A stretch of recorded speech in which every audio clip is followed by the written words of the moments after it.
Hello, Magicals! Welcome to day 3. Can you believe we're here already? God, this week has just flown. Day 3 of our Queen of the Moon journaling. Today we've actually got 2 cards. Can't believe they actually came out. They came out together, and it's so funny because the imagery is so similar but not at the same time. So I'm going to put these here. I hope you can see all of that. There we go. We have acceptance and resistance. I know you're all going to go, oh, Mara, but these literally go hand in hand. I'm sorry to say it because, both images have hands, but literally, both energies work together, okay? Either against things or for things, right? So I was really, really, really, really impressed when this happened this morning. It was quite exciting. Okay, so let's start with acceptance. Let's take a look at the card first. The first thing I want you to notice is that both hands are open on the card and everything that's swirling around is coming to them. Okay. You also see feathers coming in here, which mean gifts from the divine. But everything that they could want. You can see the electricity between there, which is about connectivity, but also about magic, right? So everything that they want is coming to them. And I do always want to point this out. If you look at the back here, look at the cosmos behind it, that when I read the card intuitively, it's about the limitless possibilities that there are out there for us. Okay, so I thought that was really, really cool. It's a beautiful, beautiful card. Okay, I'm going to talk to you about both of them, but I just want to show you the difference here. So now if we look at resistance, right, the hand is closed and it's holding on to stuff around it. Okay. What I do want to say is, yes, the cosmos is in this card as well. If you have a look down here, there's some stars and that in the moon as well. But there's a more limited feeling around it. Like if you look at that card, everything just feels very open and free, whereas this card is very tight. That closing action of the hand restricts the energy of the whole card, even in the imagery of the card. So they're quite interesting dynamics, and they were quite interesting that they, like I said, came out together.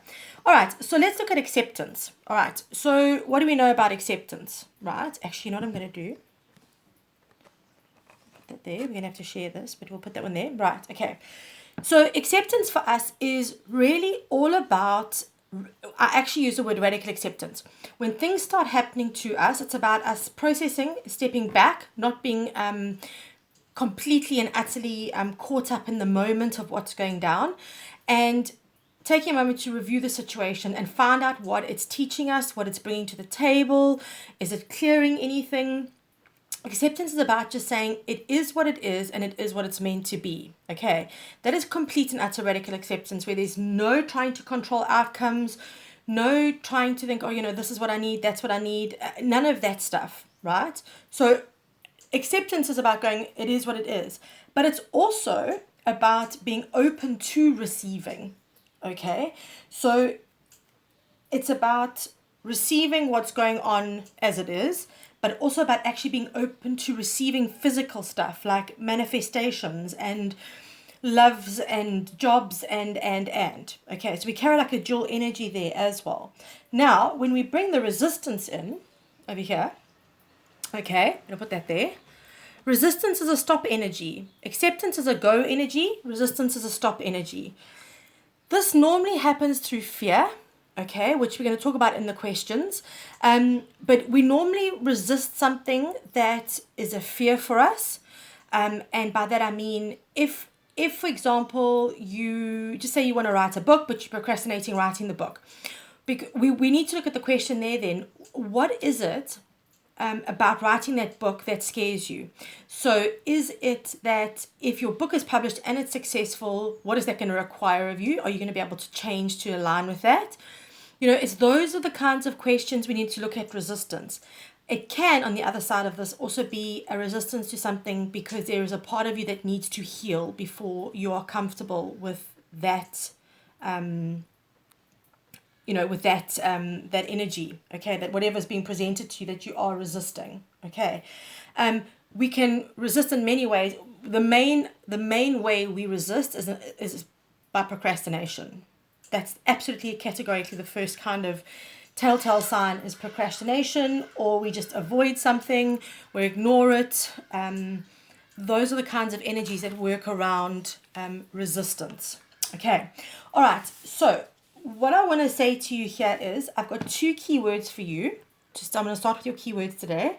I want you to look at fear and I want you to look at control. Those 2 keywords are going to help you when you really dive deep into this. They're going to really help you kind of work out exactly where you need to be, what you need to do, all of that. It's very important for you to understand where you are being led by fear and where you are being led by control. And I don't mean you are being controlled, I mean you are trying to control something. Okay, so please just, those are your keywords. Okay, so under acceptance, right? So under the first card, we've got 2 questions. The first question being, what form of control prevents me from radical acceptance? Okay, so what form of control is it? Is it about outcomes? Is it about how things are going to be done? So like procedure? What form of control is actually preventing you from radical acceptance? Really big, it's an important question to ask yourselves, because once you know what form of control it is, you can start working with it and managing it. Okay, the second question under acceptance, is my resistance to accepting something stemming from a lack of worthiness? All right, so we look at the other side of the energy of that. Is this now about you receiving from the universe? So is there a lack mentality? Is there a poverty consciousness? Is there something that's playing into it? Is it just genuine lack of self-worth where you think you don't deserving of things coming in? Okay, so those are the 2 big questions for this one. Under resistance, we have, what fear triggers me into a state of resistance? So, is it fear of failure? Is it fear of success? Is it fear that things may be required of you that again gets us out of our comfort zones, which I call them stagnation stations. They're not our comfort zones. What are the fears that trigger you into a state of resistance? Okay. And then lastly, is this fear unfounded, or is it reflecting a healing I need to work on? So when I say unfounded fear, I'm talking about mental fear, like something you've created in your head that's not actually necessarily going to happen, but you believe that it may. Okay, so it's an unfounded one. There's no proof that this is actually going to come up. Whereas if it's a fear based on something, a wounding, then that needs to that needs to be looked at to heal it. Okay, so I'm going to go through the 4 questions again quickly. I say quickly, I'm going to actually go through them slowly. Acceptance, first question.